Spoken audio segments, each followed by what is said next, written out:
नमस्कार दोस्तों, Awanish with Buddha channel पर आपका स्वागत है। अरे भाई, कहते हैं कि ईश्वर को हमें खोजने की जरूरत नहीं होती, बल्कि वह हमारे आसपास ही रहते हैं। इसलिए वह हमारी हमेशा रक्षा करते रहते हैं, बस हमें उन पर विश्वास करना होता है। इस बात को साबित करने के लिए मैं आपको एक कहानी सुनाता हूँ। एक समय की बात है, किसी गांव में एक साधु रहता था। वह भगवान बहुत का बड़ा भक्त था और निरंतर एक पेड़ के नीचे बैठकर तपस्या किया करता था। उसका भगवान पर अटूट विश्वास था और गांव वाले भी उसकी इज्जत करते थे। एक बार की बात है, गांव में बहुत भीषण बाढ़ आ गई। चारों तरफ पानी ही पानी दिखाई देने लगा। सभी लोग अपनी जान बचाने के लिए ऊंचे स्थानों की तरफ बढ़ने लगे।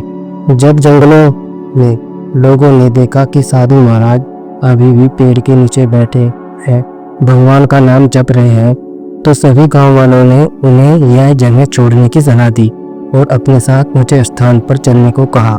पर वह साधु नहीं माना। इस पर साधु ने कहा, तुम लोग अपनी जान बचाओ, मुझे तो मेरा भगवान ही आकर बचाएगा। धीरे धीरे पानी का स्तर बढ़ता गया और पानी साधु के कमर तक आ पहुंचा। इतने में वहां से एक नाव गुजरी। उस नाव को मल्लाह चला रहा था। मल्लाह ने उस साधु से कहा, हे साधु महाराज, आप इस नाव पर सवार हो जाइए, मैं आपको सुरक्षित स्थान तक पहुंचा दूंगा। अब साधु बोला, नहीं, मुझे तुम्हारी मदद की आवश्यकता नहीं है, मुझे तो मेरा भगवान ही आकर बचाएगा। साधु की बात सुनकर नाव वाला वहां से चुपचाप चला गया। किंतु कुछ देर बाद बाढ़ और बढ़ गई तथा साथ ही साथ प्रचंड होती गई। साधु ने पेड़ पर चढ़ना उचित समझा और वहां बैठकर ईश्वर को याद करने लगा। तभी अचानक उन्हें गड़बड़ाहट की आवाज सुनाई दी। एक हेलीकॉप्टर उनकी मदद के लिए आ पहुंचा। बचाव दल ने एक रस्सी लटकाई और साधु को उसे जोर से पकड़ने को कहा, पर साधु फिर बोला, मैं इसे नहीं पकड़ूंगा, मुझे तो मेरा भगवान आकर बचाएगा। उनकी हट के आगे बचाव दल भी उन्हें ले बगैर वहां से चला गया। कुछ ही देर में पेड़ बाढ़ की धार में बह गया और साधु की वहीं पर मृत्यु हो गई थी। मरने के बाद साधु महाराज जब स्वर्ग पहुंचा और भगवान से बोला, हे प्रभु, मैंने तुम्हारी पूरी लगन के साथ आराधना की, तपस्या की, पर फिर भी मैं पानी में डूबकर मर गया, ऐसा क्यों? तब तुम मुझे बचाने क्यों नहीं आए? ऐसा आपने मेरे साथ क्यों किया? तब बड़े ही विनम्र से भगवान बोले, हे साधु महाराज, मैं तुम्हारी रक्षा करने एक नहीं बल्कि 3 बार आया।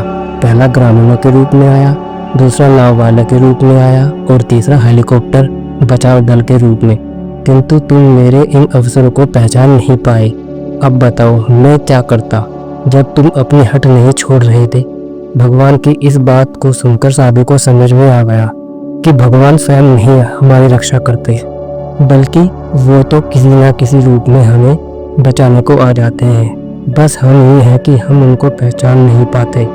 तो दोस्तों, इस कहानी से हमें शिक्षा मिलती है कि भगवान हर पल हमारे साथ है, हमारी रक्षा करते हैं, लेकिन जब हम मुसीबत में फंसे होते हैं तो शांत मन से भगवान का इशारे को समझ सकें और धोखा खा जाते हैं।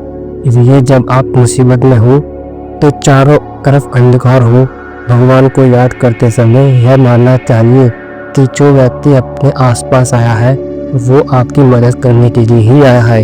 वह कोई और नहीं बल्कि भगवान ही है, जिन्होंने उस व्यक्ति को आपकी मदद करने के लिए पृथ्वी पर भेजा है। भगवान ने आज तक जब भी किसी की मदद की है वह किसी के रूप में आकर की है। तो इसलिए भगवान के इशारे को समझकर हमें आगे बढ़ना चाहिए, साधु महात्मा की तरह नहीं, जिन्होंने अपने हट के चलते अपनी जान गंवा दी और भगवान के इशारे को नहीं समझ सका। आशा करता हूँ आपको यह मेरी स्टोरी अच्छी लगी होगी।